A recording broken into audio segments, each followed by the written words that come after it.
perbincangkan masalah ini. Jangan sampai terlanjur, jangan sampai membanggakan diri, jangan peduli terhadap gangguan, cobaan hidup. Tapi justru terimalah dengan sabar. Cobaan hidup yang menuju kematian, ditimbulkan akibat buah pikir. Bentuk yang sebenarnya ialah tersimpan rapat di dalam jagatmu. Hidup tanpa ada yang menghidupi kecuali Allah saja. Tiada antara lamanya tentang adanya itu. Bukankah sudah berada di tubuh? Sungguh, bersama lainnya selalu ada dengan kau. Tak mungkin terpisahkan, kemudian tidak pernah memberitahukan dari mana asalnya dulu. Yang menyatu dalam gerak perputaran bawana. Bukankah berita sebenarnya sudah ada padamu? Cara mendengarnya adalah dengan ruh sejati, tidak menggunakan telinga. Cara melatihnya, juga tanpa dengan mata. Adapun telinganya, matanya yang diberikan oleh Allah. Ada padamu itu, secara batinnya ada pada sukma itu sendiri.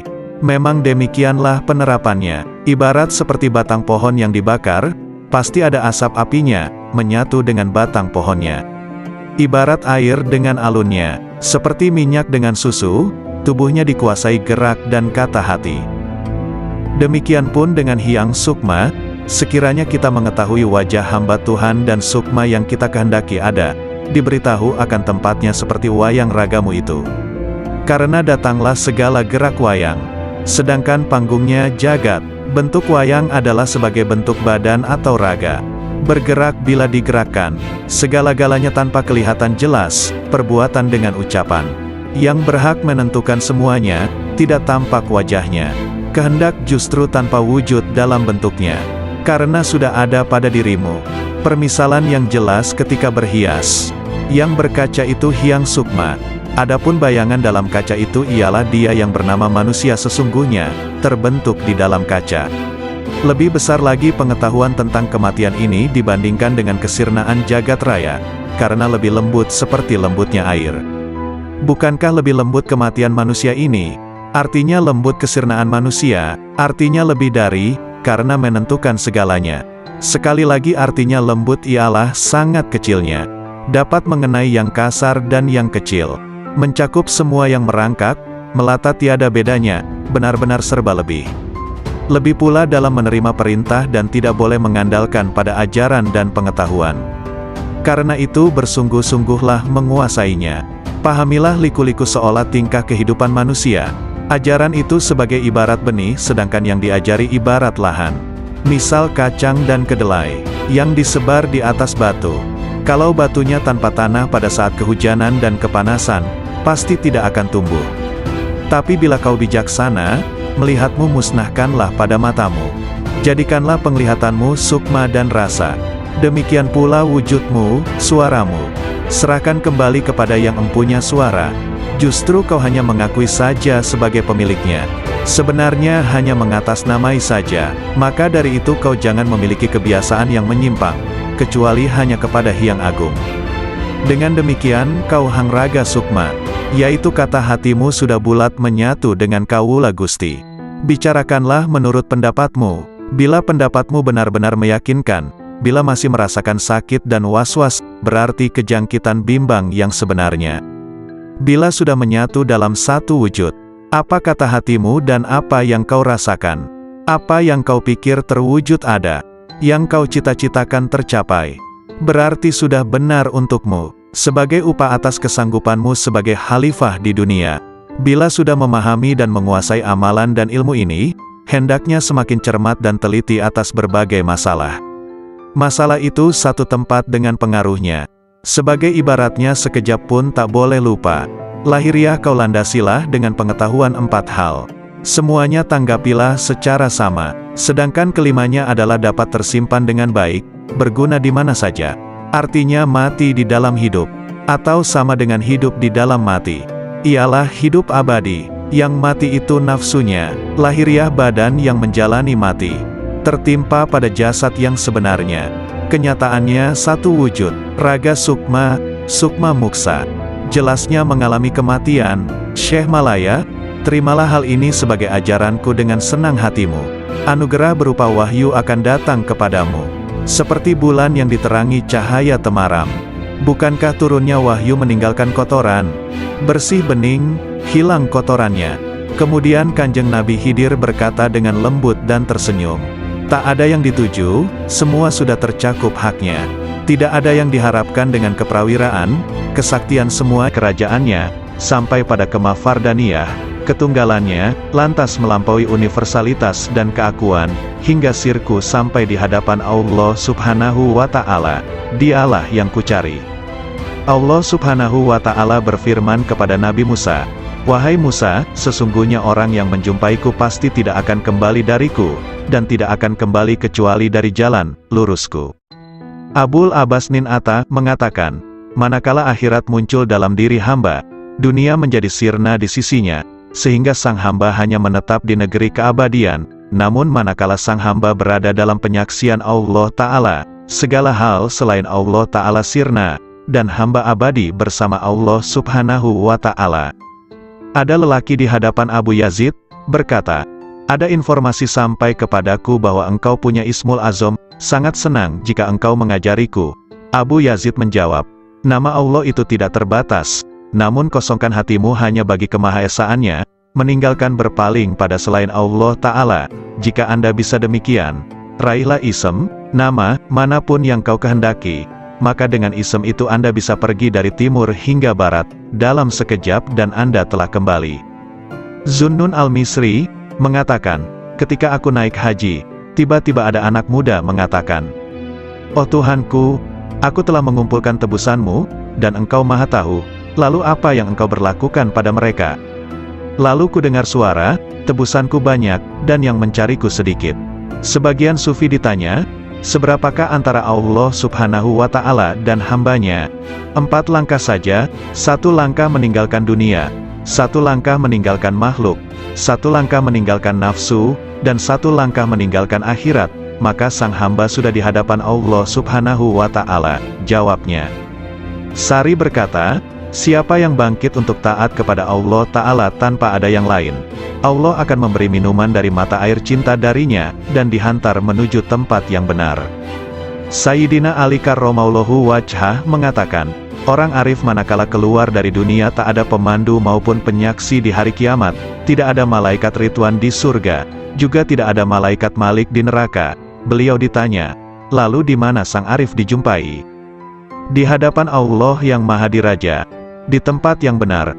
Ketika mereka bangkit dari kuburnya, mereka tidak bertanya-tanya, "Mana keluarga dan anakku? Mana Jibril dan Mikail? Mana surga dan pahala?" Namun justru berkata, "Manakah kekasihku dan kemesraan hatiku?" Kolbu kaum arifin punya mata yang memandang apa yang tak biasa dipandang manusia. Sedangkan lisannya berkata dengan rahasia batinnya munajat dari malaikat-malaikat mulia di sisinya yang mencatat sayap-sayap yang terbang tanpa bulu hinggap di sisi Rabbul Alamin. Lalu bagai gembalaan di taman suci menari dan meminum dari lautan para rasulnya, para hamba yang menuju kepadanya hingga mendekat, sampai bertemu dengannya. Di balik keajaiban kasih sayang, Rasulullah Shallallahu Alaihi Wasallam bersabda, "Orang yang memiliki kasih sayang, bakal disayang oleh Allah yang Maha Penyayang, yang Maha Memberi berkah dan Maha Luhur. Karena itu berikan kasih sayang kepada siapapun di muka bumi, maka yang di langit akan menyayangimu." Hadis riwayat Ahmad, Abu Dawud dan Tirmidzi. Dalam hadis yang mulia ini ada keajaiban yang luar biasa dari ilmu-ilmu dan rahasia Allah, di mana Al-Mustafa Nabi Muhammad Shallallahu Alaihi Wasallam memerintahkan adanya cinta dan kasih sayang terhadap semua makhluk di muka bumi, agar kasih sayang dari malaikat luhur di langit melimpah pula. Karena langit adalah jalan bagi turunnya kasih sayang ilahi, dan tempat sumber limpahan-limpahan alam cinta dan kasih sayang, sekaligus tempat hunian para malaikat yang dijadikan sebagai perantara rahasia-rahasia antara dirinya dan para makhluknya. Bila Allah melimpahkan rahmat dalam rahasia malaikat rizki, maka Allah memberikan pertolongan kepada pencari rizki. Bila Allah melimpahkan rahmat kepada rahasia pencatat amal, maka Allah memberikan kelupaan hamba terhadap keburukan-keburukan. Bila Allah melimpahkan pada rahasia malaikat rakib, maka Allah memberikan pertolongan dan kasih sayang. Kasih sayang adalah perilaku jiwa kaum arifin dan sekaligus menjadi miraj kalbunya menuju Tuhannya. Sedangkan hamba-hamba Allah yang arifin tadi merupakan pantulan manifestasi rahmat Tuhan semesta alam bagi para makhluknya, dan Dia adalah Maha Suci dan Maha Cinta dan Kasih. Anak-anak sekalian, bila kalian mewujudkan sifat kasih sayang kepada sesama makhluk, Anda pasti dirahmati. Jika Anda bermajlis dengan kaum arifin, pasti Anda sukses jiwamu. Jika Anda bertanya pada kaum yang penuh hikmah Rabbaniyah, pasti Anda mendapatkan pengetahuan. Segala sesuatu itu ada kuncinya. Kunci ilmu itu bertanya. Jika tidak tahu, jika Anda bisa hendaklah bermajlis dengan kaum arifin, yang bisa Anda gali pengetahuan mereka dan hakikat rumusnya, kelembutan isyaratnya, maka sungguh Anda meraih keuntungan. Karena yang paling mulia di antara para ulama adalah ulama Robbaniyun, yang sangat agung dibanding siapapun di muka bumi selain Allah. Karena mereka ini adalah kekasih-kekasih Allah dan pengemban amanah rahasianya. Maka jagalah kehormatan mereka, gerakkan intuisi mereka dengan bertanya yang baik. Karena gejolak ombak dari intuisi kaum arifin itu tidak akan pernah sirna keajaibannya. Maka cukuplah disebut tolol bagi seseorang yang tidak mau belajar pada mereka, meraih limpahan dari kemampuan mereka. Padahal Allah Subhanahu wa Ta'ala telah berfirman, "Bertanyalah kepada ahli zikir manakala kalian tidak tahu." Nabi Shallallahu Alaihi Wasallam juga bersabda, "Bermajlislah dengan orang-orang yang berjiwa besar dan bertanyalah kepada para ulama dan bergaulah dengan para ahli hikmah ilahiyah." Adab pencari ilmu. Zunnun al-Misri berkata, "Ada seorang tokoh di Maroko diceritakan sifat-sifatnya padaku. Hingga akhirnya aku menempuh perjalanan ke sana. Selama 40 hari aku diam di sana. Namun aku tidak mendapatkan pengetahuan apa-apa. Saya tahu tokoh itu sangat sibuk dengan Tuhannya. Padahal aku pun juga tidak pernah sedikit pun mengurangi rasa hormatku. Suatu hari ia melihatku. 'Dari mana seorang pengembara ini?' tanyanya. Aku ceritakan perjalananku dan sebagian kondisi jiwaku. 'Apa yang membuat Anda kemari?' 'Saya ingin menggali ilmu Anda,' kataku. 'Takwalah kepada Allah dan pasrahlah kepadanya, karena Dia adalah yang maha memelihara dan maha terpuji,' katanya kemudian diam begitu lama. 'Mohon ditambah lagi bagiku, semoga Allah merahmatimu. Saya ini orang yang sangat asing, dan datang dari negeri yang jauh. Aku ingin bertanya banyak hal yang bergolak di batinku.' 'Anda ini pelajar, seorang ulama atau peneliti?' tanyanya padaku. 'Saya ini pelajar yang sangat butuh pengetahuan.' 'Nah, Anda sebaiknya tetap di posisi Anda sebagai pelajar. Jagalah adab dan jangan melampaui batas. Sebab jika Anda melampaui batas adab tadi malah rusak manfaatnya.' Para cendekiawan itu dari kalangan para ulama, sedangkan para arifun itu dari kaum sufi yang menempuh jalan kebenaran dan menempuh segala jerih payah kesusahan. Mereka pergi dengan kebajikan dunia akhirat. Semoga Allah memberikan rahmat padamu. Kapankah seorang hamba sampai pada tahap yang Anda ungkapkan sifatnya itu? Tanyaku lagi. Jika ia telah keluarkan hatinya dari sebab akibat duniawi. Kapan seorang hamba bisa demikian? Jika ia telah keluar dari merasa bisa berdaya dan berupaya. Apakah pangkal akhir seorang arif itu? Jika semuanya seperti tiada ketika semuanya ada. Kapan sampai pada martabat sidikin? Jika sudah mengenal dirinya. Kapan mengenal dirinya? Jika telah tenggelam di lautan anugerah, dan keluar dari tempat keegoannya dan berpijak pada langkah keluhuran. Kapan sampai pada sifat-sifat itu? Bila ia duduk di kapal ketunggalan. Apa kapal ketunggalan itu? Menegakkan ubudiyah yang benar. Lalu kebenaran ubudiyah itu yang bagaimana? Beramal hanya bagi Allah Ta'ala, dan ridho terhadap ketentuan Allah. Kalau begitu berilah aku wasiat kepadamu, agar terus bersama Allah. Lagi, cukup Abdul Wahid bin Zaid mengisahkan, suatu hari aku bertemu dengan seseorang ketika di perjalananku, ia memakai baju dari bulu. Aku ucapkan salam padanya. 'Semoga Allah merahmatimu, aku ingin bertanya suatu hal.' 'Silakan, hari-hari telah lewat dan nafas itu dihitung dan dibatasi, sedangkan Allah terus-menerus mendengar dan melihat.' 'Apakah pangkal takwa itu?' 'Sabar bersama Allah Ta'ala,' jawabnya. 'Sabar itu pangkalnya apa?' 'Tawakal pada Allah.' Pangkal tawakal, memutuskan diri hanya bagi Allah. Pangkal memutuskan diri hanya bagi Allah, menyendiri bersama Allah. Pangkal menyendiri, membuang dari hati, segala hal selain Allah. Kalau hidup paling nikmat, berbahagia dengan zikrullah. Kalau hidup paling bagus, ya, hidup bersama Allah. Apa yang disebut paling dekat, bertemu Allah. Apa yang paling membuat hati lapar, pisah dengan Allah. Apa sesungguhnya cita-cita sang arif, bertemu Allah? Kalau tanda-tanda pecinta Allah itu, mencintai zikrullah. Apakah mesra berbahagia dengan Allah itu, meneguhkan rahasia jiwa bersama Allah? Apakah pangkal kepasrahan diri itu, menyerahkan diri total terhadap perintah Allah? Lalu pangkal menyerahkan diri total, mengingat pertanggungjawaban di hadapan Allah. Apakah kegembiraan paling agung, husnuzon kepada Allah? Kalau manusia paling agung, manusia yang merasa puas jiwanya pada Allah. Lalu siapa manusia paling kuat? Orang yang meraih kekuatan bersama Allah. Kalau orang yang bangkrut itu siapa? Orang yang rela pada selain Allah.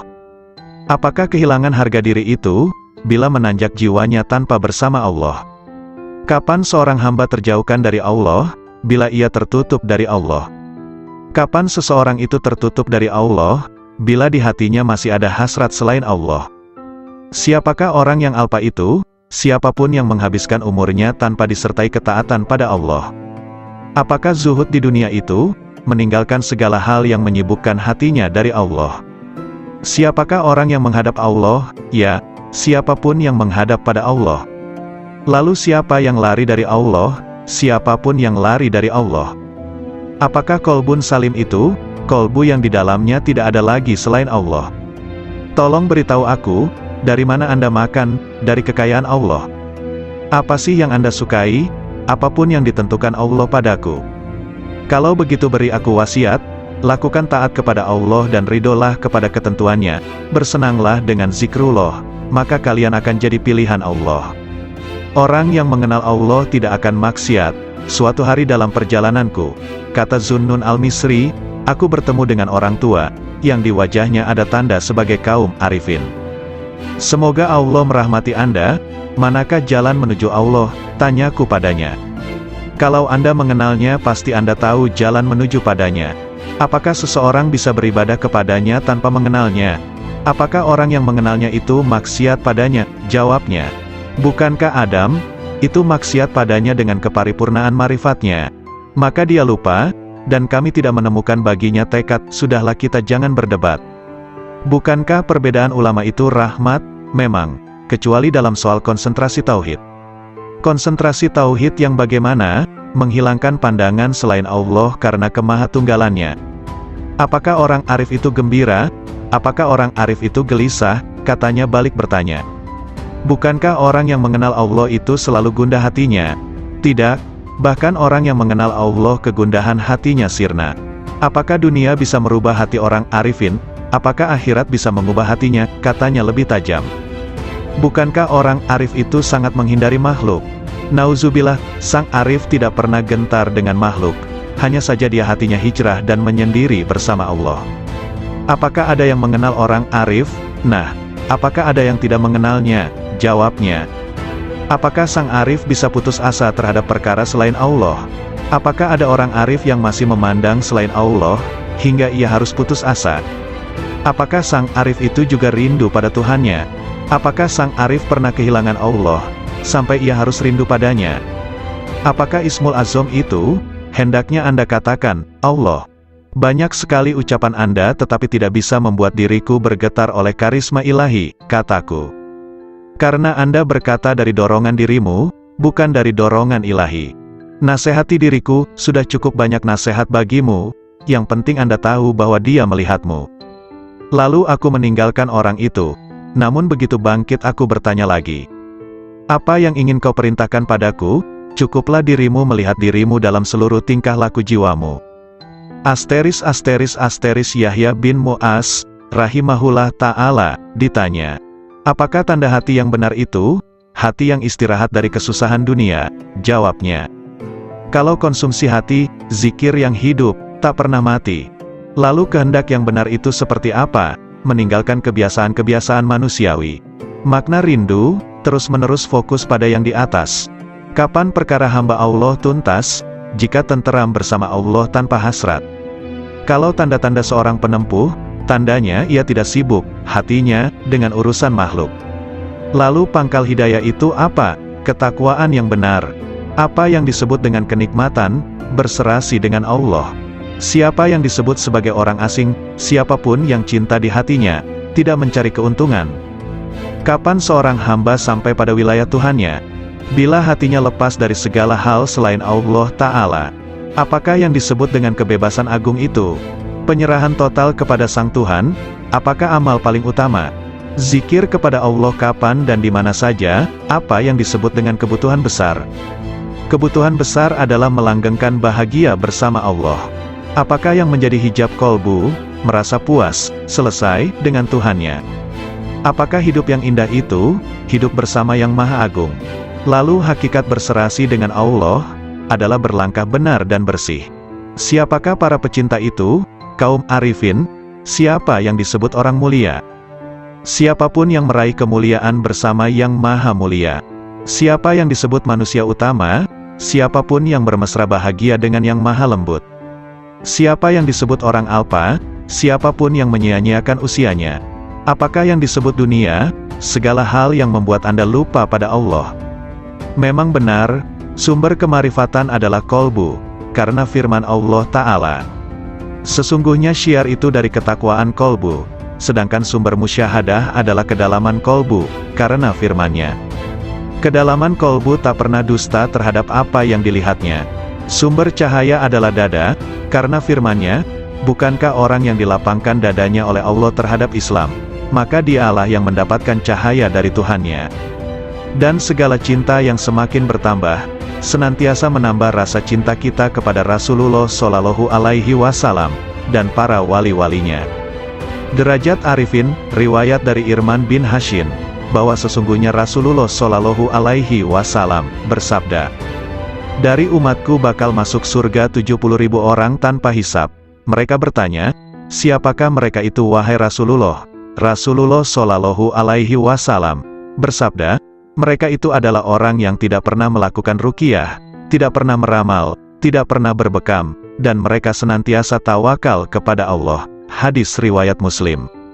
Rasulullah Shallallahu Alaihi Wasallam memposisikan ramalan di urutan kedua, setelah berupaya untuk tidak berobat yang merupakan derajat murni sejati, yang tergolong ahli fana, dan mereka senantiasa dalam kehendak Allah Subhanahu wa Ta'ala.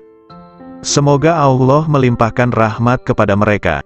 Namun betapa sedikit jumlah mereka dalam setiap periode, karena derajat mereka adalah mewujudkan hakikat tawakal kepada Allah Subhanahu wa Ta'ala, kepasrahan total yang meliputi seluruh instrumen sebab akibat dan kehendak. Merekalah kaum arifin billah yang sesungguhnya. Semoga Allah meridhoi mereka. Amboi, jika orang alim itu terbagi dua, satu golongan yang membuatku terbebas dari keraguan. Dua, satu golongan yang menggunting-gunting diriku dari gunting neraka, tak lebih dan tak kurang mereka itu, di mataku. Anak-anak sekalian, ketahuilah orang arif kepada Allah Subhanahu wa Ta'ala dengan marifat yang benar, senantiasa terhanguskan hasratnya di bawah keceriaan dalam wahdaniyahnya, dan tak ada keceriaan mulai dari arasy sampai muka bumi yang lebih besar ketimbang kegembiraan marifat kepada Allah Subhanahu wa Ta'ala. Surga seisinya itu dibanding sisi kegembiraan mereka kepada Allah Subhanahu wa Ta'ala, nilainya sangat kecil, lebih kecil dibanding atom, ketika mereka tahu bahwa marifat adalah kegembiraan paling agung dari segala kegembiraan manapun. Siapa yang bertemu Allah Subhanahu wa Ta'ala, maka mana yang tak bisa ditemukan, kesibukan apalagi yang akan dilakukan setelah bertemu dengannya? Bukankah melihat selain Allah itu tak lebih dari keliaran nafsu belaka, hasrat yang rendah, dan minimnya marifat kepada Allah Ta'ala? Adakah pakaian yang lebih baik dibanding baju Islam? Apakah ada mahkota yang lebih agung ketimbang mahkota marifat? Atau adakah hamparan yang lebih mulia ketimbang hamparan taat? Allah Subhanahu wa Ta'ala berfirman, katakan, dengan karunia Allah dan dengan rahmatnya, maka dengan karunia dan rahmat itulah kalian semua bergembira. Dalam sebagian munajatnya Ibrahim bin Adham mengatakan, Ilahi, Engkau maha tahu surga dan seisinya, rasanya tak melintas padaku walau sesayap nyamuk setelah Engkau beri aku marifat kepadamu, dan kemesraanku kepadamu, dan Engkau telah membuatkan mencurah untuk tafakur atas keagunganmu, serta Engkau telah menjanjikan padaku untuk memandang wajahmu. Memang, sesungguhnya derajat terendah kaum arifin itu, manakala Allah memasukkannya ke dalam neraka yang diliputi azab, maka hatinya malah tambah cinta kepadanya, semakin mesra sukacita padanya, dan semakin rindu kepadanya. Ibnu Sirin berkata, jika aku harus memilih antara surga dan sholat 2 rakaat, aku memilih sholat 2 rakaat, karena dalam 2 rakaat ada ridhonya Allah subhanahu wa ta'ala, takarub kepadanya, sedang dalam surga yang ada kesenangan nafsu dan kesenangan manusia. Ketika Nabi Ibrahim dilemparkan ke dalam utus pun dapat dilukiskan seperti satu bentuk, seperti diibaratkan dengan adanya cahaya yang bersumber dari cahaya Muhammad yang sesungguhnya. Sama hal pada saat kamu memohon sesuatu, ruh jasad hilang di dalamnya, kehadirat Tuhan yang Maha Pemberi. Tepat pada hari ke-1000, tidak ada yang tertinggal. Kembalinya pada Allah sudah dalam keadaan yang sempurna. Sempurna seperti mula pertama dalam keadaan yang sempurna. Sempurna seperti mula pertama diciptakan. Syekh Malaya terang hatinya, mendengarkan pelajaran yang baru diterima dari gurunya Syekh Mahyuningrat Kanjeng Nabi Khidir. Syekh Malaya senang hatinya sehingga beliau belum mau keluar dari dalam tubuh Kanjeng Nabi Khidir. Syekh Malaya menghaturkan sembah, sambil berkata manis seperti gula madu. Kalau begitu hamba tidak mau keluar dari raga dalam Tuan. Lebih nyaman di sini saja yang bebas dari sengsara derita, tiada selera makan tidur, tidak merasa ngantuk dan lapar, tidak harus bersusah payah dan bebas dari rasa pegal dan nyeri. Yang terasa hanyalah rasa nikmat dan manfaat. Kanjeng Nabi Khidir memperingatkan, yang demikian tidak boleh kalau tanpa kematian. Kanjeng Nabi Khidir semakin iba kepada pemohon yang meruntuhkan hatinya. Kata Kanjeng Nabi Khidir, kalau begitu yang awas sajalah terhadap hambatan upaya. Jangan sampai kau kembali, memohonlah yang benar dan waspada. Anggaplah kalau sudah kau kuasai, jangan hanya digunakan dengan dasar bila ingat saja, karena hal itu sebagai rahasia Allah. Tidak diperkenankan mengobrol kepada sesama manusia, kalau tanpa seizinnya. Sekiranya akan ada yang mempersoalkan, memperbincangkan masalah ini. Jangan sampai terlanjur, jangan sampai membanggakan diri, jangan peduli terhadap gangguan, cobaan hidup. Tapi justru terimalah dengan sabar. Cobaan hidup yang menuju kematian, ditimbulkan akibat buah pikir. Bentuk yang sebenarnya ialah tersimpan rapat di dalam jagatmu. Hidup tanpa ada yang menghidupi kecuali Allah saja. Tiada antara lamanya tentang adanya itu. Bukankah sudah berada di tubuh? Sungguh, bersama lainnya selalu ada dengan kau. Tak mungkin terpisahkan, kemudian tidak pernah memberitahukan dari mana asalnya dulu. Yang menyatu dalam gerak perputaran bawana. Bukankah berita sebenarnya sudah ada padamu? Cara mendengarnya adalah dengan ruh sejati, tidak menggunakan telinga. Cara melatihnya juga tanpa dengan mata. Adapun telinganya, matanya yang diberikan oleh Allah.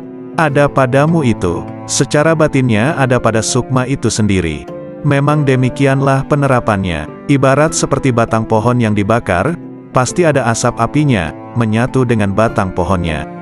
Ibarat air dengan alunnya, seperti minyak dengan susu, tubuhnya dikuasai gerak dan kata hati. Demikian pun dengan Hyang Sukma.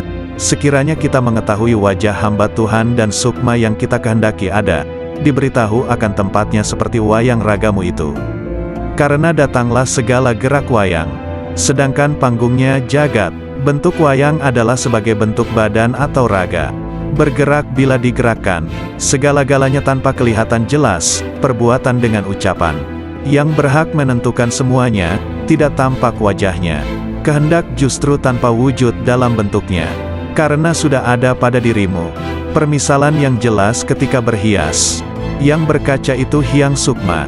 Adapun bayangan dalam kaca itu ialah dia yang bernama manusia sesungguhnya, terbentuk di dalam kaca.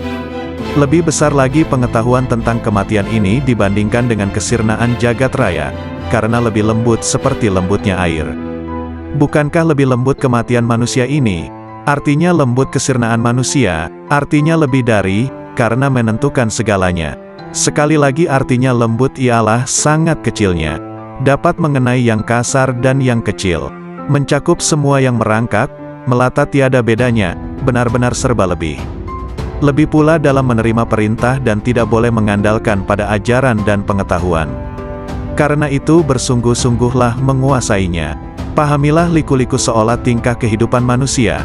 Ajaran itu sebagai ibarat benih, sedangkan yang diajari ibarat lahan. Misal kacang dan kedelai, yang disebar di atas batu.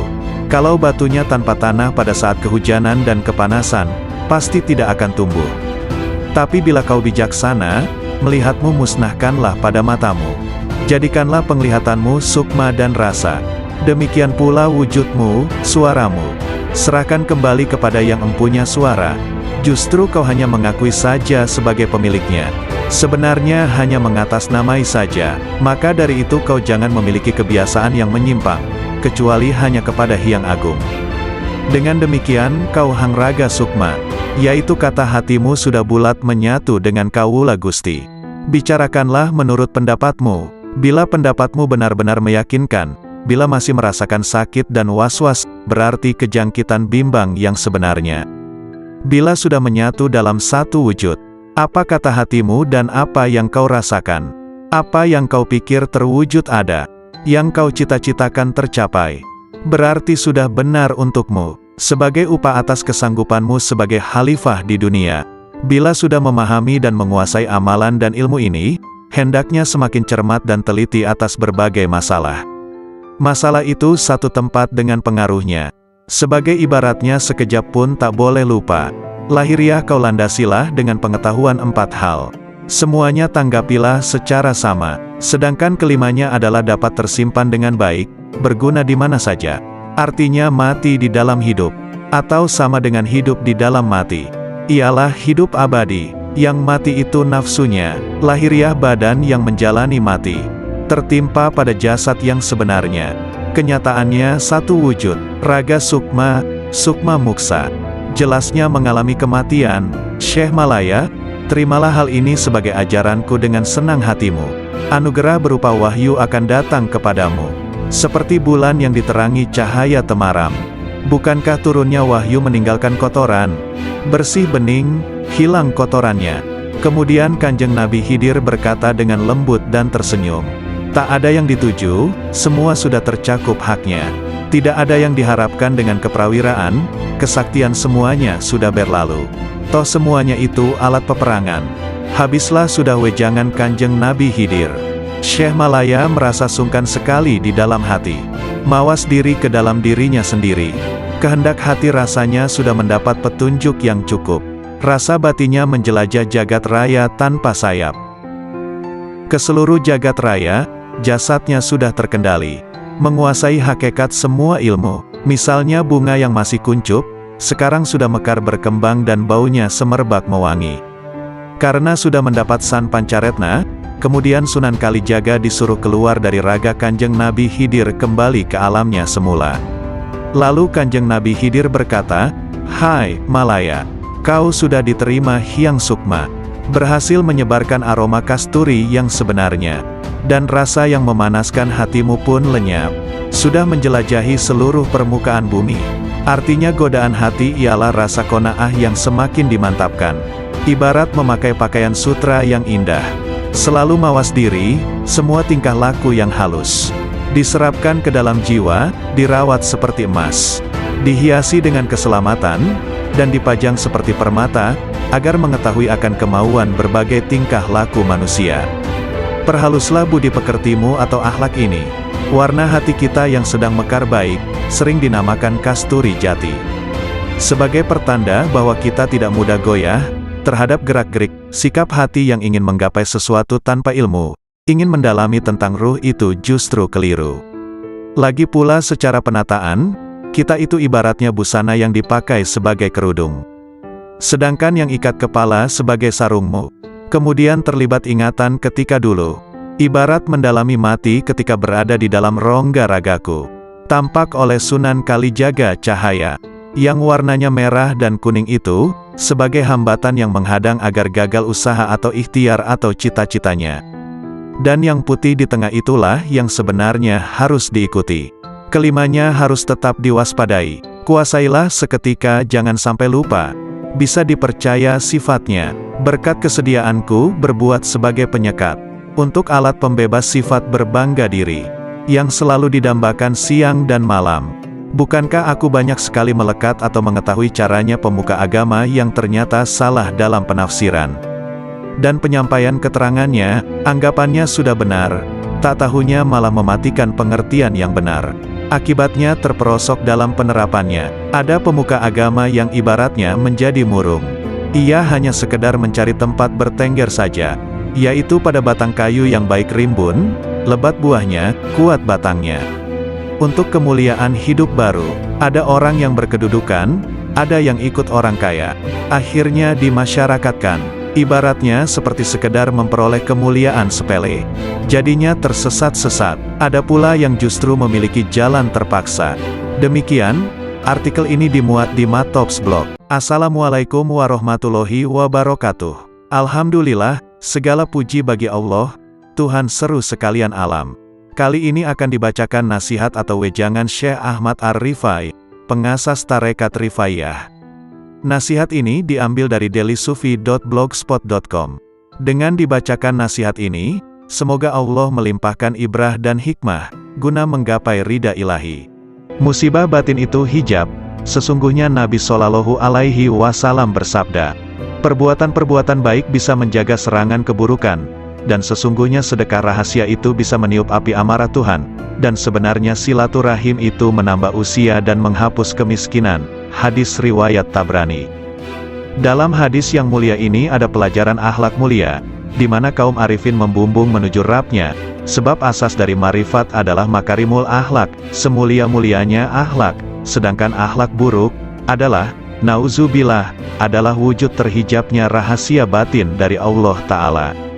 Anak-anakku sekalian, di antara musibah rahasia batin terbesar adalah terhijabnya kita dari Allah Subhanahu wa Ta'ala.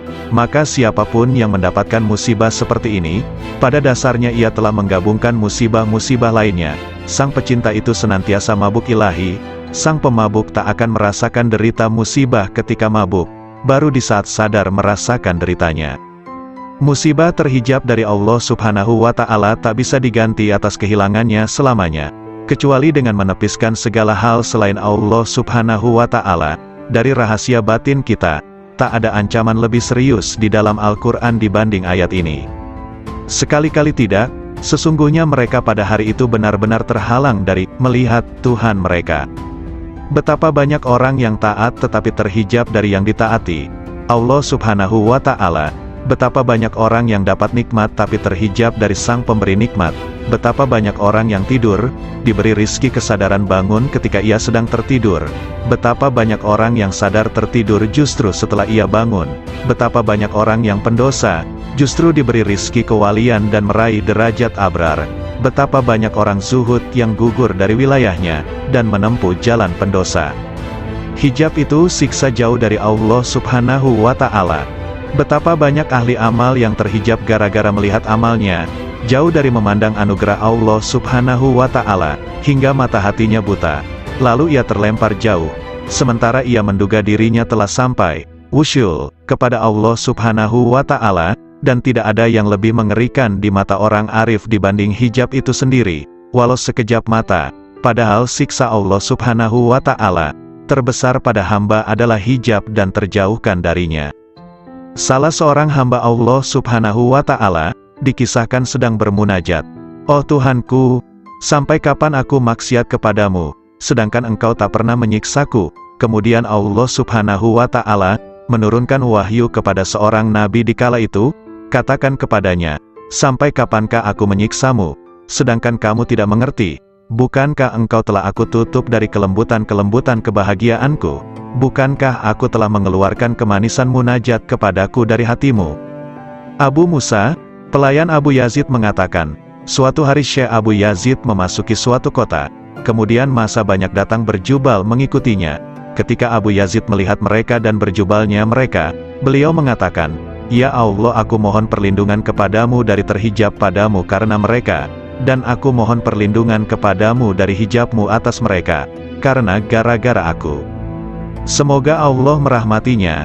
Betapa banyak kesadaran itu, dan betapa benarnya Abu Yazid dengan Tuhannya, betapa besarnya kasih sayang Abu Yazid pada sahabat-sahabatnya kaum muslimin. Ia menginginkan kebajikan dan pandangan yang benar bagi mereka, sebagaimana pada dirinya. Ingatlah, hai orang yang bergaul dengan massa, dan massa yang fanatik kepada Anda. Hati-hati, betapa banyak ketukan-ketukan sandal di sekitar toko sirna dari kepalanya, betapa banyak hilang agamanya. Ya Allah, selamatkan. Ya Allah selamatkan. Manusia terbagi menjadi 4 golongan. 1. Ada orang yang hatinya memandang tajam, dengan pandangan cahaya yakin atas rahasia ciptaannya dan keparipurnaan kuasanya. 2. Ada orang yang akalnya tajam, memandang dengan cahaya kecerdasannya pada janji dan ancamannya. 3. Ada orang yang rahasia batinnya, sir, tajam, memandang setiap saat dengan cahaya marifat kepada Allah Subhanahu wa Ta'ala. 4. Ada orang yang dijadikan oleh Allah Subhanahu wa Ta'ala tertutup, tidak sama sekali bisa memandang, dan inilah yang disebut dalam ayat, dan siapa yang buta mata hatinya di dunia ini, maka di akhirat lebih buta dan lebih sesat jalannya. Ingatlah, orang kafir itu tertutup dari cahaya hidayah oleh kegelapan sesat. Ahli maksiat tertutup dari cahaya takwa oleh kegelapan alpa. Ahli ibadah tertutup dari cahaya taufik dan pertolongan Allah Ta'ala oleh kegelapan memandang ibadahnya. Bila Allah Subhanahu wa Ta'ala menghilangkan hijab-hijab ini, mereka akan memandang dengan mata cahaya menuju cahaya, maka pada saat itulah mereka terhijab dari segala hal selain Allah Subhanahu wa Ta'ala. Siapa yang memandang pada gerak dan perbuatannya ketika taat kepada Allah Ta'ala, pada saat yang sama ia telah terhijab dari sang empunya gerak dan perbuatan, dan ia jadi merugi besar. Siapa yang memandang sang empunya gerak dan tindakan, ia akan terhijab dari memandang gerak dan perbuatannya sendiri, sebab ketika ia melihat kelemahannya dalam mewujudkan tindakan dan menyempurnakannya, ia telah tenggelam dalam anugerahnya. Terkadang seseorang terhijab dari manisnya ibadah, melalui memandang ibadahnya. Terkadang seseorang terhijab dari kebenaran kehendak, karena memandang manisnya ekstase. Terkadang seseorang terhijab dari memandang Allah Subhanahu wa Ta'ala, sang pemberi anugerah, karena memandang anugerah itu sendiri. An-Nasaj mengatakan, siapa yang memandang dirinya dalam ibadahnya, berarti tidak bisa bersih dari ujub. Siapa yang memandang makhluk, ia tak akan bersih dari riya. Siapa yang memandang taatnya, tak akan bersih dari tipu daya. Siapa yang memandang pahala tak akan pernah bersih dari hijab. Siapa yang memandang Rabb Ta'ala, maka itulah berada dalam posisi yang benar di sisi Tuhan di Raja yang kuasa. Abu Bakar bin Abdullah mengatakan, siapa yang sibuk dengan nuansa hikmah dan rahasia-rahasianya, maka ia akan terhijab dari hakikatnya, dan aku tak pernah diperlihatkan maksiat yang lebih bahaya ketimbang melupakan Allah Subhanahu wa Ta'ala dan penggantungan hati pada selain Allah Subhanahu wa Ta'ala. Setiap hasrat dan zikir pada selain Allah Ta'ala adalah hijab antara dirimu dengan Allah Subhanahu wa Ta'ala. Dalam hadis disebutkan, betapa banyak kebajikan yang dilakukan seseorang yang tak ada keburukan baginya, justru lebih berbahaya padanya dibanding keburukan itu sendiri. Dan betapa banyak keburukan yang dilakukan seseorang yang tak ada kebajikan padanya, justru lebih bermanfaat padanya dibanding kebajikan itu sendiri. Maksudnya, kebajikan itu sebenarnya terpuji, dan keburukan itu tercela.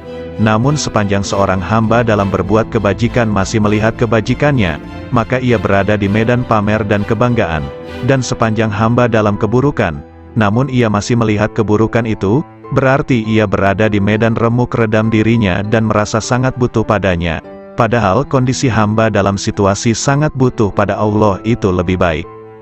Abu Bakar As-Siddiq mengatakan, "Ya Allah, aku mohon berlindungan padamu dari syirik tersembunyi." Sedangkan Rabi'ah menegaskan, dunia telah menutupi penghuninya dari Allah Subhanahu wa Ta'ala.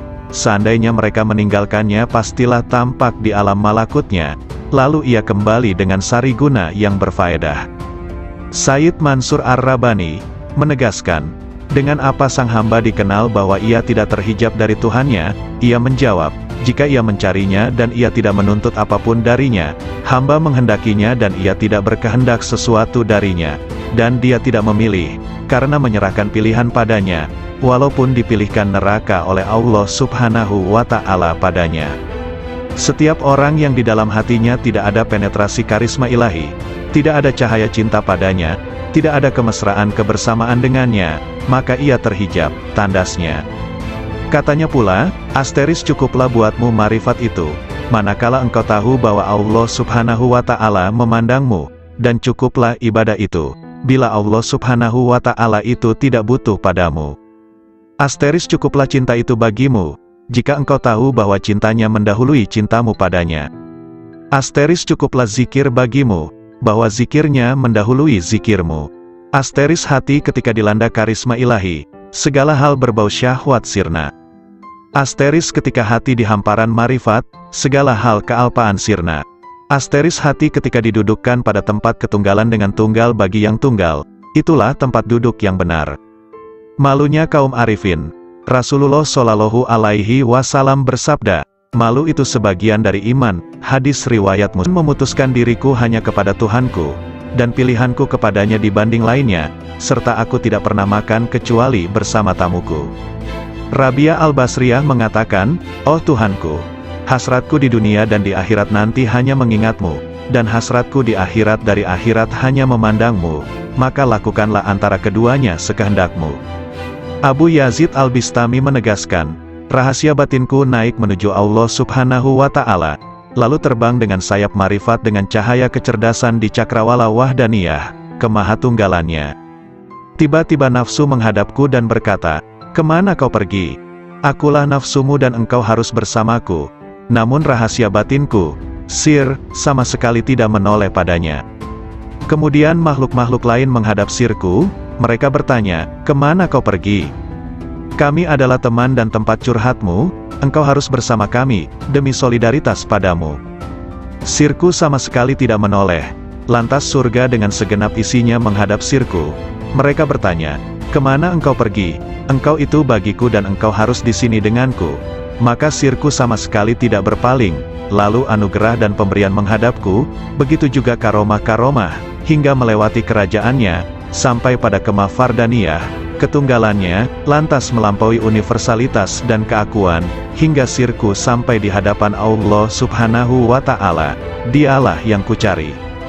Allah Subhanahu wa Ta'ala berfirman kepada Nabi Musa, wahai Musa, sesungguhnya orang yang menjumpaiku pasti tidak akan kembali dariku, dan tidak akan kembali kecuali dari jalan lurusku.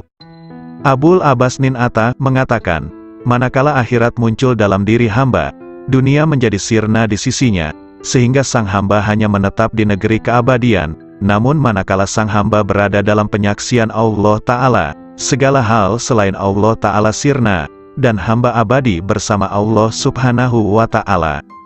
Ada lelaki di hadapan Abu Yazid, berkata, ada informasi sampai kepadaku bahwa engkau punya Ismul Azam, sangat senang jika engkau mengajariku. Abu Yazid menjawab, nama Allah itu tidak terbatas, namun kosongkan hatimu hanya bagi kemahaesaannya, meninggalkan berpaling pada selain Allah Ta'ala. Jika Anda bisa demikian, raihlah ism, nama, manapun yang kau kehendaki, maka dengan ism itu Anda bisa pergi dari timur hingga barat, dalam sekejap dan Anda telah kembali. Zunnun al-Misri mengatakan, ketika aku naik haji, tiba-tiba ada anak muda mengatakan, oh Tuhanku, aku telah mengumpulkan tebusanmu, dan engkau maha tahu, lalu apa yang engkau berlakukan pada mereka? Lalu ku dengar suara, tebusanku banyak, dan yang mencariku sedikit. Sebagian sufi ditanya, seberapakah antara Allah Subhanahu wa Ta'ala dan hambanya?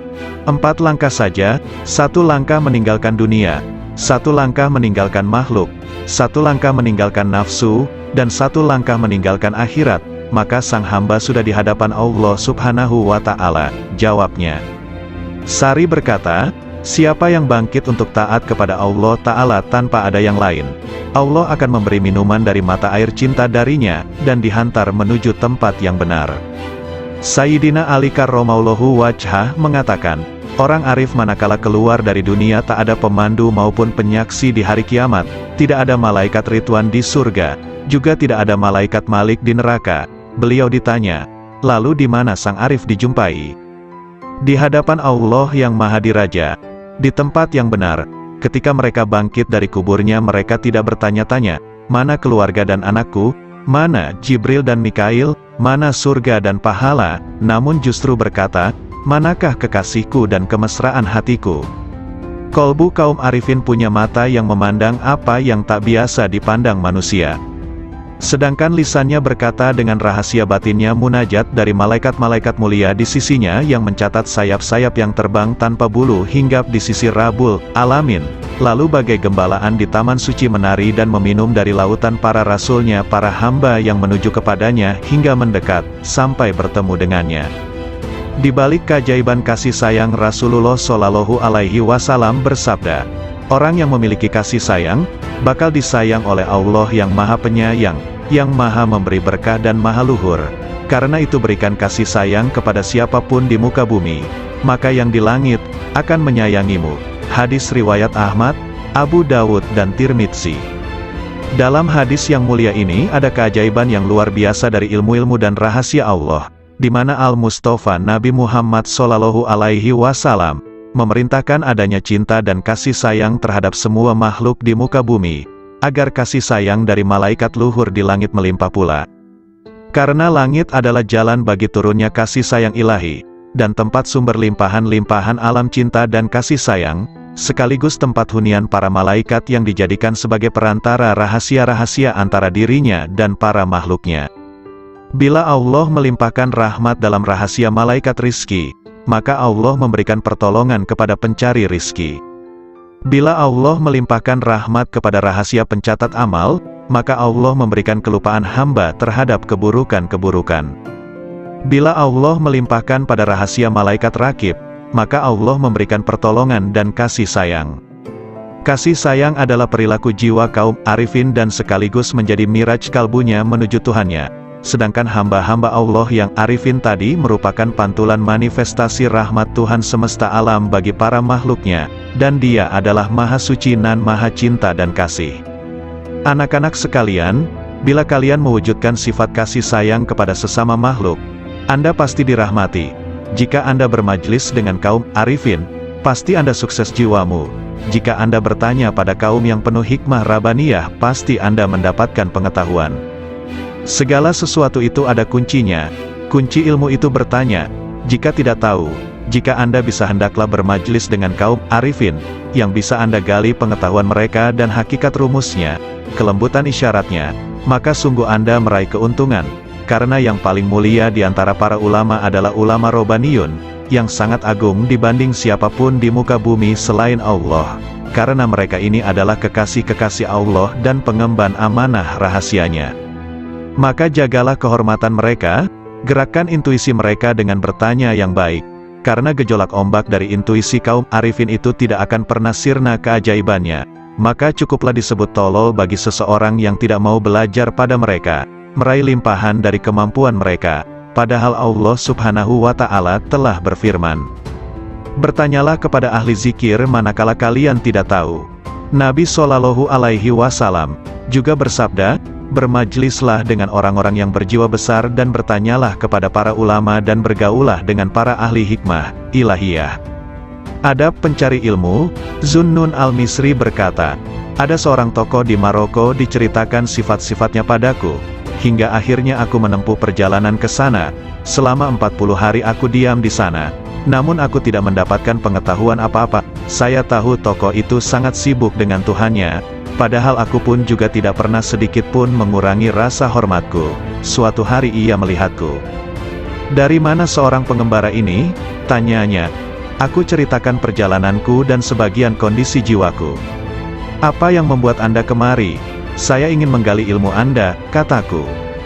Takwalah kepada Allah dan pasrahlah kepadanya, karena Dia adalah yang maha memelihara dan maha terpuji, katanya kemudian diam begitu lama. Mohon ditambah lagi bagiku, semoga Allah merahmatimu. Saya ini orang yang sangat asing, dan datang dari negeri yang jauh. Aku ingin bertanya banyak hal yang bergolak di batinku. Anda ini pelajar, seorang ulama atau peneliti? Tanyanya padaku. Saya ini pelajar yang sangat butuh pengetahuan. Nah, Anda sebaiknya tetap di posisi Anda sebagai pelajar. Jagalah adab dan jangan melampaui batas. Sebab jika Anda melampaui batas adab tadi malah rusak manfaatnya.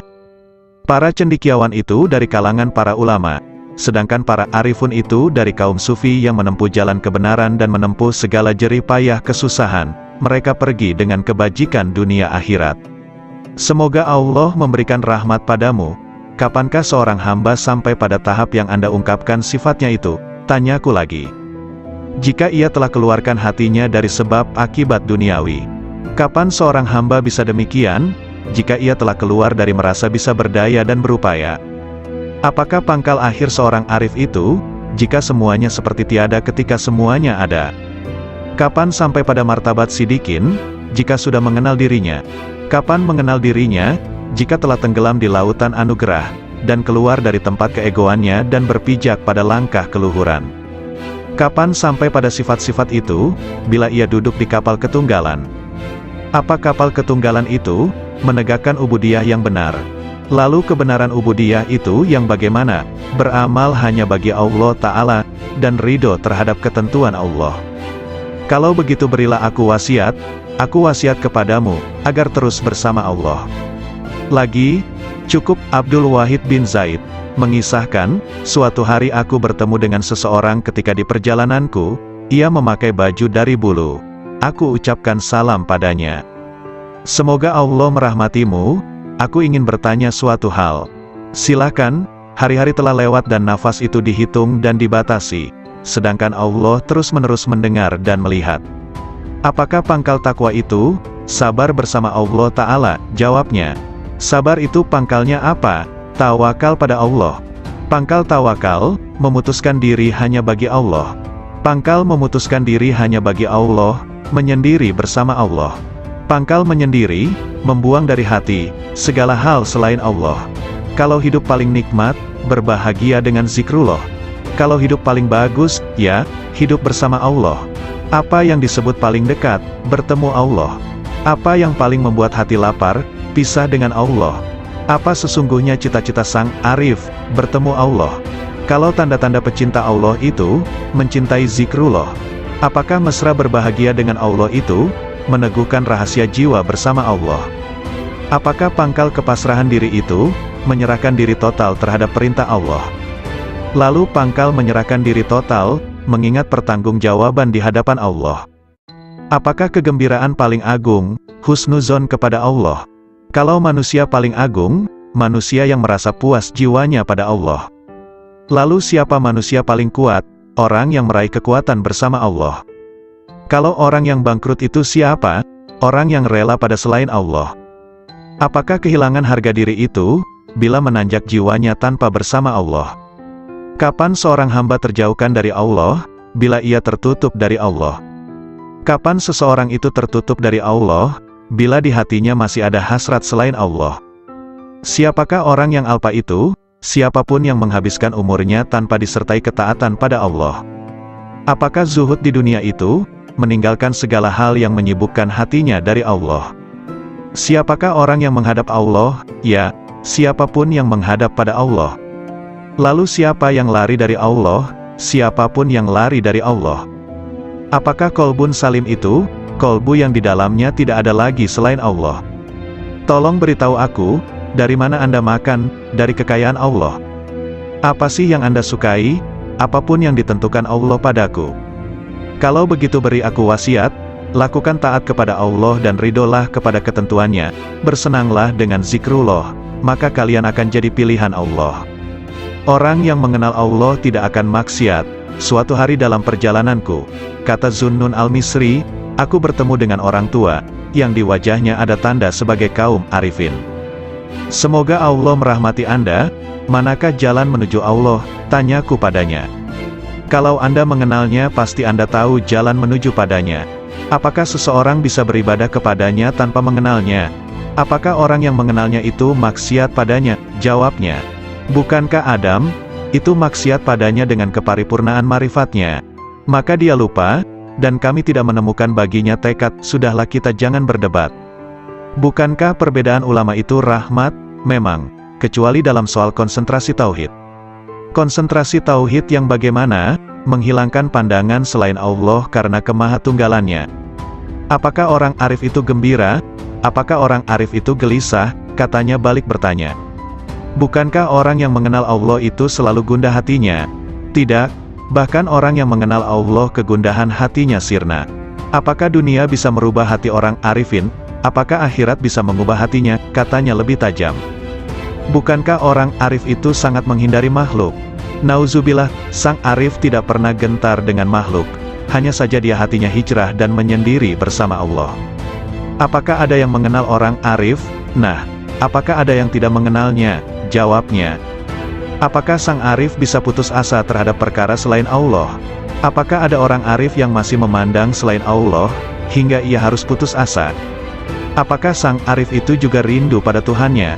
Apakah sang arif pernah kehilangan Allah, sampai ia harus rindu padanya?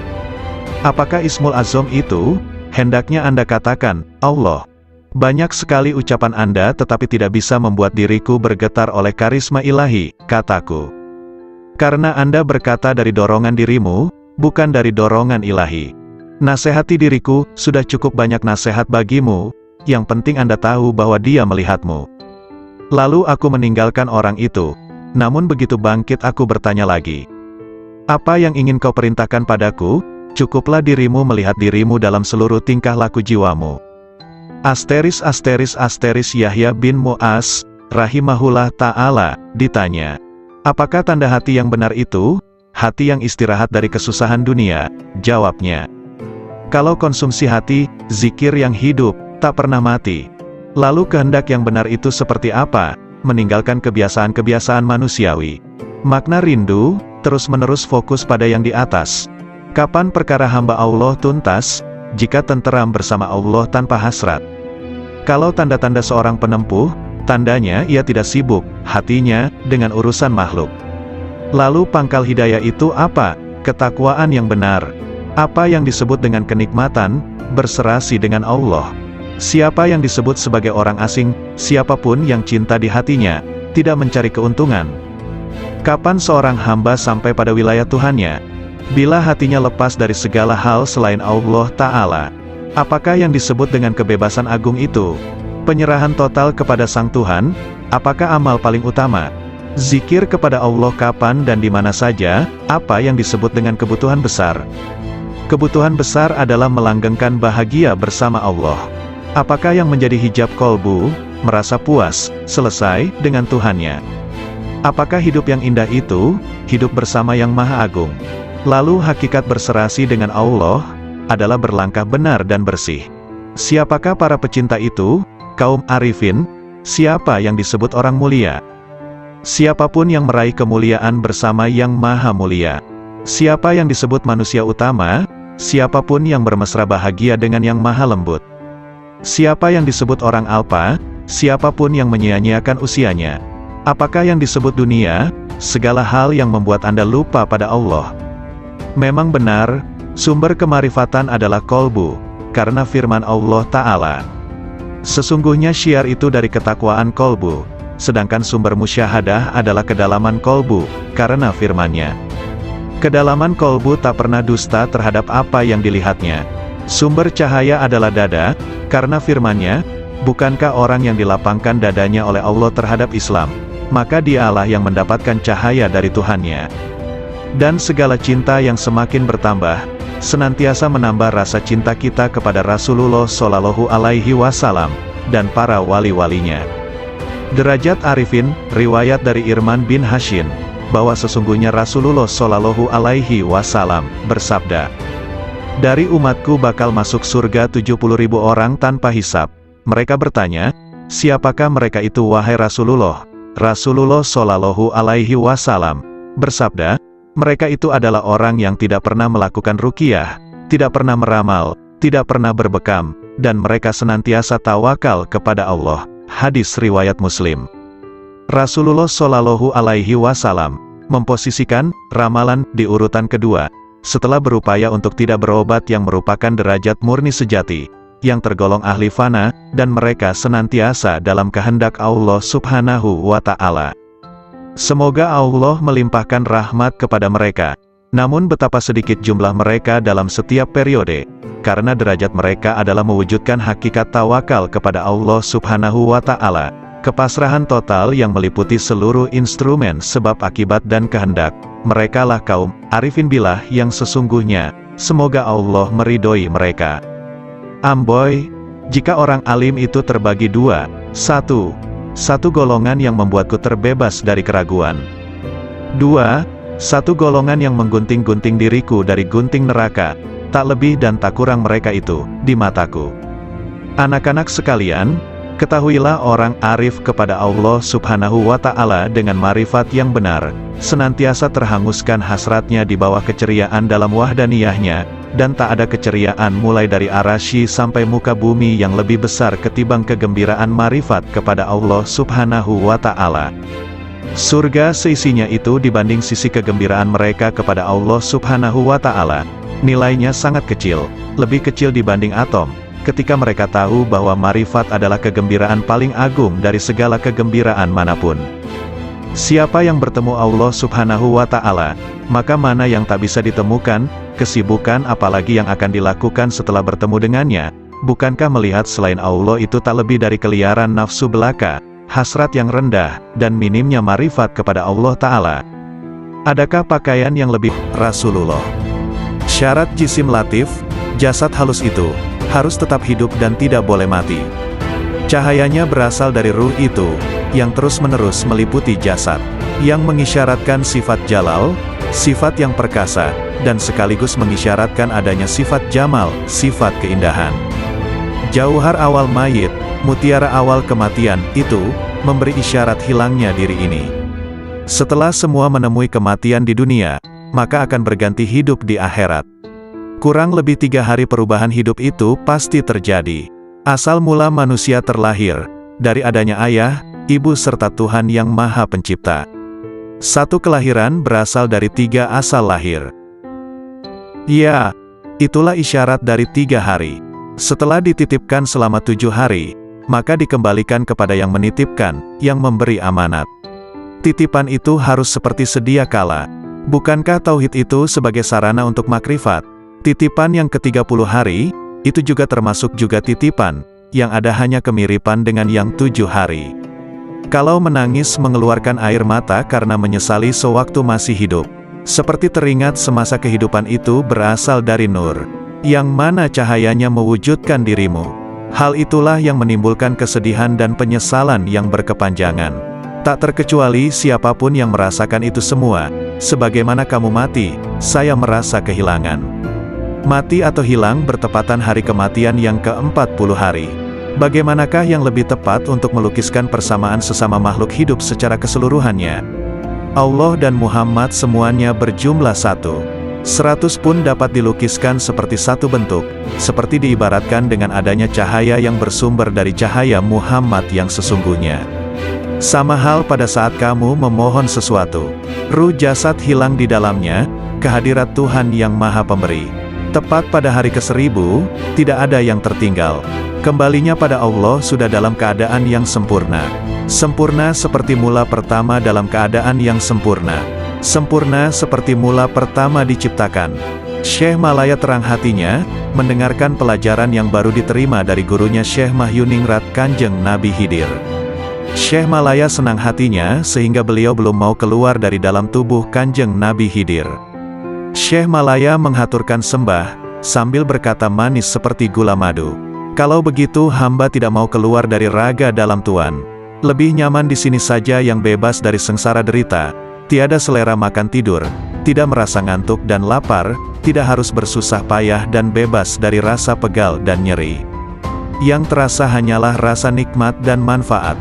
Kanjeng Nabi Khidir memperingatkan, yang demikian tidak boleh kalau tanpa kematian. Kanjeng Nabi Khidir semakin iba kepada pemohon yang meruntuhkan hatinya. Kata Kanjeng Nabi Khidir, kalau begitu yang awas sajalah terhadap hambatan upaya. Jangan sampai kau kembali, memohonlah yang benar dan waspada.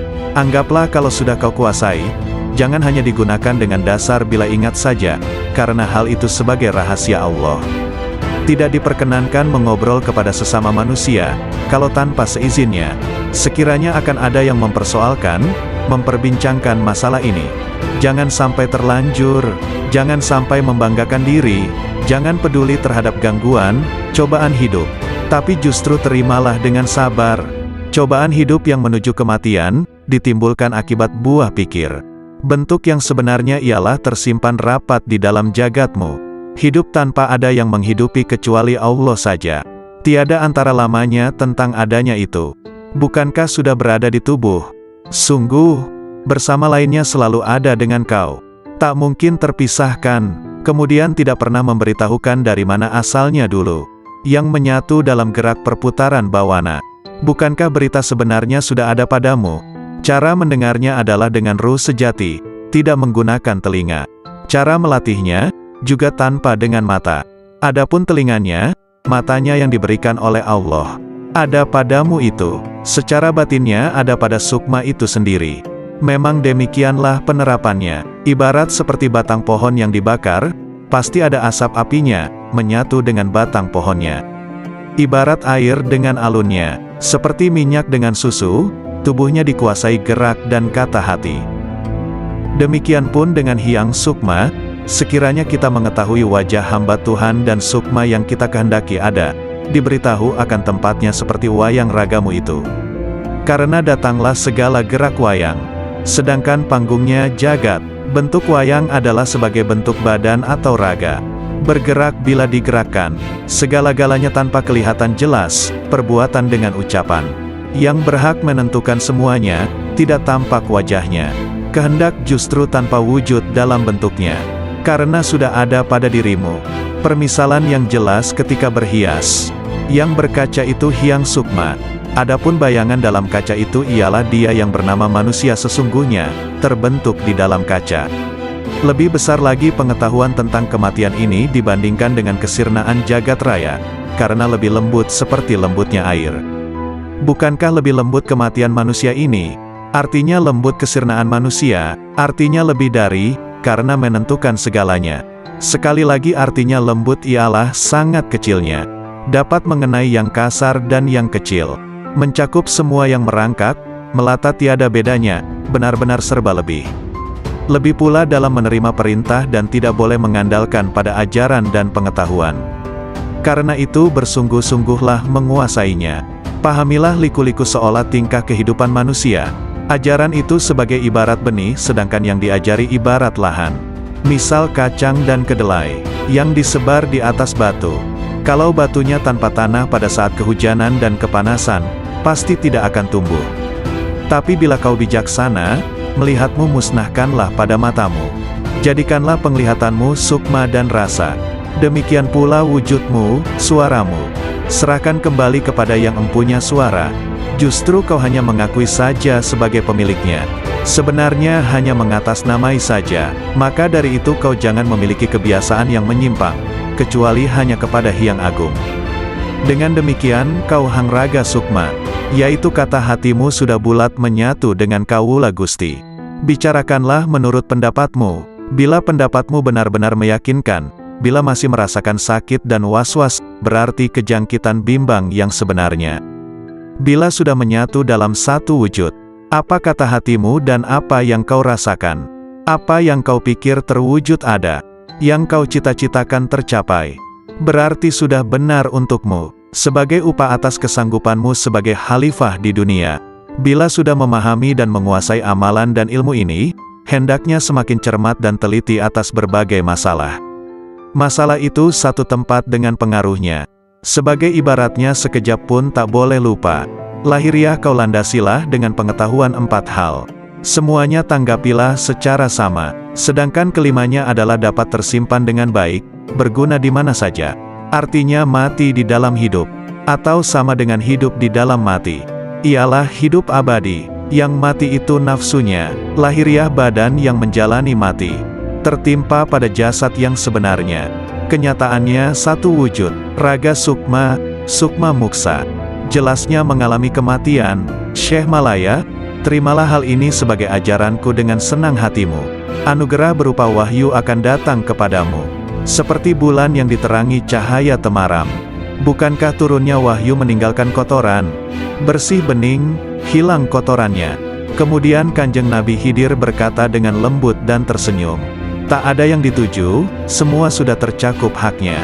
Tidak ada yang diharapkan dengan keprawiraan, kesaktian semuanya sudah berlalu. Toh semuanya itu alat peperangan. Habislah sudah wejangan Kanjeng Nabi Khidir. Syekh Malaya merasa sungkan sekali di dalam hati. Mawas diri ke dalam dirinya sendiri. Kehendak hati rasanya sudah mendapat petunjuk yang cukup. Rasa batinnya menjelajah jagat raya tanpa sayap. Ke seluruh jagat raya, jasadnya sudah terkendali, menguasai hakikat semua ilmu. Misalnya bunga yang masih kuncup, sekarang sudah mekar berkembang dan baunya semerbak mewangi. Karena sudah mendapat San Pancaretna, kemudian Sunan Kalijaga disuruh keluar dari raga Kanjeng Nabi Khidir kembali ke alamnya semula. Lalu Kanjeng Nabi Khidir berkata, "Hai, Malaya, kau sudah diterima Hyang Sukma, berhasil menyebarkan aroma kasturi yang sebenarnya, dan rasa yang memanaskan hatimu pun lenyap, sudah menjelajahi seluruh permukaan bumi." Artinya godaan hati ialah rasa qanaah yang semakin dimantapkan. Ibarat memakai pakaian sutra yang indah. Selalu mawas diri, semua tingkah laku yang halus diserapkan ke dalam jiwa, dirawat seperti emas, dihiasi dengan keselamatan, dan dipajang seperti permata, agar mengetahui akan kemauan berbagai tingkah laku manusia. Perhaluslah budi pekertimu atau akhlak ini. Warna hati kita yang sedang mekar baik, sering dinamakan kasturi jati. Sebagai pertanda bahwa kita tidak mudah goyah terhadap gerak-gerik, sikap hati yang ingin menggapai sesuatu tanpa ilmu, ingin mendalami tentang ruh itu justru keliru. Lagi pula secara penataan, kita itu ibaratnya busana yang dipakai sebagai kerudung. Sedangkan yang ikat kepala sebagai sarungmu. Kemudian terlibat ingatan ketika dulu. Ibarat mendalami mati ketika berada di dalam rongga ragaku. Tampak oleh Sunan Kalijaga cahaya, yang warnanya merah dan kuning itu, sebagai hambatan yang menghadang agar gagal usaha atau ikhtiar atau cita-citanya.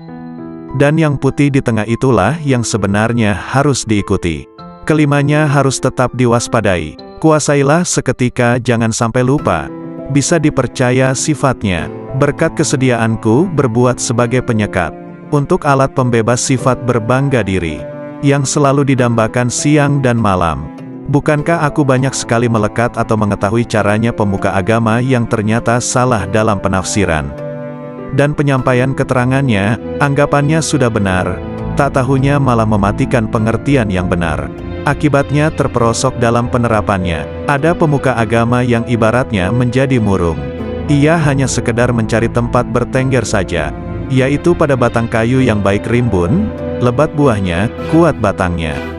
Untuk kemuliaan hidup baru, ada orang yang berkedudukan, ada yang ikut orang kaya, akhirnya dimasyarakatkan. Ibaratnya seperti sekedar memperoleh kemuliaan sepele. Jadinya tersesat-sesat. Ada pula yang justru memiliki jalan terpaksa. Demikian, artikel ini dimuat di Matops Blog. Assalamualaikum warahmatullahi wabarakatuh. Alhamdulillah, segala puji bagi Allah, Tuhan seru sekalian alam. Kali ini akan dibacakan nasihat atau wejangan Syekh Ahmad Ar-Rifai, pengasas Tarekat Rifaiyah. Nasihat ini diambil dari dailysufi.blogspot.com. Dengan dibacakan nasihat ini, semoga Allah melimpahkan ibrah dan hikmah, guna menggapai ridha ilahi. Musibah batin itu hijab. Sesungguhnya Nabi Shallallahu Alaihi Wasallam bersabda, perbuatan-perbuatan baik bisa menjaga serangan keburukan, dan sesungguhnya sedekah rahasia itu bisa meniup api amarah Tuhan, dan sebenarnya silaturahim itu menambah usia dan menghapus kemiskinan. Hadis riwayat Tabrani. Dalam hadis yang mulia ini ada pelajaran akhlak mulia, di mana kaum arifin membumbung menuju Rabb-Nya, sebab asas dari marifat adalah makarimul akhlak, semulia-mulianya akhlak, sedangkan akhlak buruk adalah, nauzubillah, adalah wujud terhijabnya rahasia batin dari Allah Ta'ala. Anak-anakku sekalian, di antara musibah rahasia batin terbesar adalah terhijabnya kita dari Allah Subhanahu wa Ta'ala. Maka siapapun yang mendapatkan musibah seperti ini, pada dasarnya ia telah menggabungkan musibah-musibah lainnya. Sang pecinta itu senantiasa mabuk ilahi, sang pemabuk tak akan merasakan derita musibah ketika mabuk, baru di saat sadar merasakan deritanya. Musibah terhijab dari Allah Subhanahu wa Ta'ala tak bisa diganti atas kehilangannya selamanya, kecuali dengan menepiskan segala hal selain Allah Subhanahu wa Ta'ala. Dari rahasia batin kita, tak ada ancaman lebih serius di dalam Al-Quran dibanding ayat ini. Sekali-kali tidak, sesungguhnya mereka pada hari itu benar-benar terhalang dari melihat Tuhan mereka. Betapa banyak orang yang taat tetapi terhijab dari yang ditaati Allah Subhanahu wa Ta'ala. Betapa banyak orang yang dapat nikmat tapi terhijab dari sang pemberi nikmat. Betapa banyak orang yang tidur, diberi rizki kesadaran bangun ketika ia sedang tertidur. Betapa banyak orang yang sadar tertidur justru setelah ia bangun. Betapa banyak orang yang pendosa, justru diberi rizki kewalian dan meraih derajat abrar. Betapa banyak orang zuhud yang gugur dari wilayahnya, dan menempuh jalan pendosa. Hijab itu siksa jauh dari Allah Subhanahu wa Ta'ala. Betapa banyak ahli amal yang terhijab gara-gara melihat amalnya, jauh dari memandang anugerah Allah Subhanahu wa Ta'ala, hingga mata hatinya buta. Lalu ia terlempar jauh, sementara ia menduga dirinya telah sampai, wusyul, kepada Allah Subhanahu wa Ta'ala, dan tidak ada yang lebih mengerikan di mata orang arif dibanding hijab itu sendiri, walau sekejap mata. Padahal siksa Allah Subhanahu wa Ta'ala terbesar pada hamba adalah hijab dan terjauhkan darinya. Salah seorang hamba Allah Subhanahu wa Ta'ala dikisahkan sedang bermunajat, "Oh Tuhanku, sampai kapan aku maksiat kepadamu, sedangkan Engkau tak pernah menyiksaku?" Kemudian Allah Subhanahu wa Ta'ala menurunkan wahyu kepada seorang nabi di kala itu, "Katakan kepadanya, sampai kapankah aku menyiksamu, sedangkan kamu tidak mengerti? Bukankah engkau telah aku tutup dari kelembutan-kelembutan kebahagiaanku? Bukankah aku telah mengeluarkan kemanisan munajat kepadaku dari hatimu?" Abu Musa, pelayan Abu Yazid mengatakan, suatu hari Syekh Abu Yazid memasuki suatu kota, kemudian massa banyak datang berjubal mengikutinya. Ketika Abu Yazid melihat mereka dan berjubalnya mereka, beliau mengatakan, "Ya Allah, aku mohon perlindungan kepadamu dari terhijab padamu karena mereka, dan aku mohon perlindungan kepadamu dari hijabmu atas mereka, karena gara-gara aku." Semoga Allah merahmatinya. Betapa banyak kesadaran itu, dan betapa benarnya Abu Yazid dengan Tuhannya, betapa besarnya kasih sayang Abu Yazid pada sahabat-sahabatnya kaum muslimin. Ia menginginkan kebajikan dan pandangan yang benar bagi mereka, sebagaimana pada dirinya. Ingatlah, hai orang yang bergaul dengan massa, dan massa yang fanatik kepada Anda. Hati-hati, betapa banyak ketukan-ketukan sandal di sekitar toko sirna dari kepalanya, betapa banyak hilang agamanya. Ya Allah selamatkan, ya Allah selamatkan.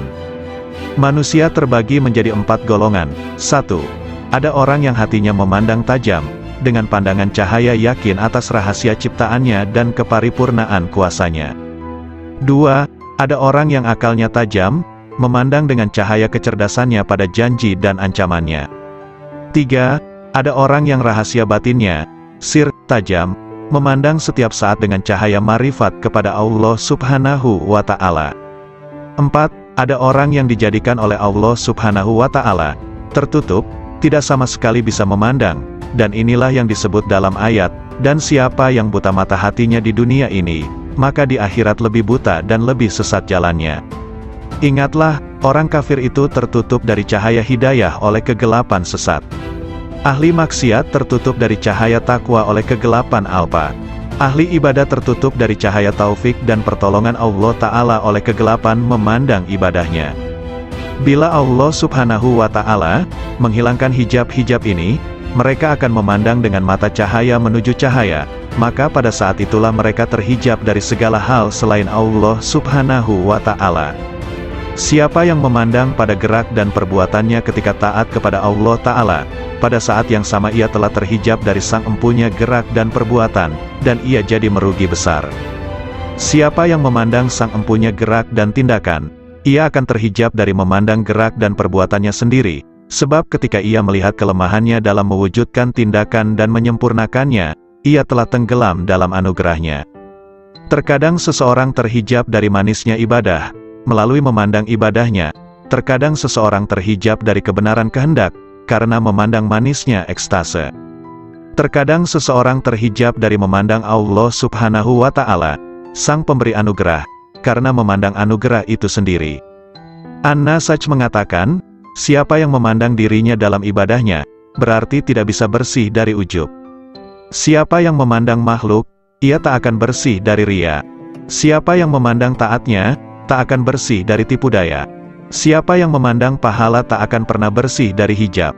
Siapa yang memandang Rabb Ta'ala, maka itulah berada dalam posisi yang benar di sisi Tuhan di Raja yang kuasa. Abu Bakar bin Abdullah mengatakan, siapa yang sibuk dengan nuansa hikmah dan rahasia-rahasianya, maka ia akan terhijab dari hakikatnya, dan aku tak pernah diperlihatkan maksiat yang lebih bahaya ketimbang melupakan Allah Subhanahu wa Ta'ala dan penggantungan hati pada selain Allah Subhanahu wa Ta'ala. Setiap hasrat dan zikir pada selain Allah Ta'ala adalah hijab antara dirimu dengan Allah Subhanahu wa Ta'ala. Dalam hadis disebutkan, betapa banyak kebajikan yang dilakukan seseorang yang tak ada keburukan baginya, justru lebih berbahaya padanya dibanding keburukan itu sendiri. Dan betapa banyak keburukan yang dilakukan seseorang yang tak ada kebajikan padanya, justru lebih bermanfaat padanya dibanding kebajikan itu sendiri. Maksudnya, kebajikan itu sebenarnya terpuji, dan keburukan itu tercela. Namun sepanjang seorang hamba dalam berbuat kebajikan masih melihat kebajikannya, maka ia berada di medan pamer dan kebanggaan.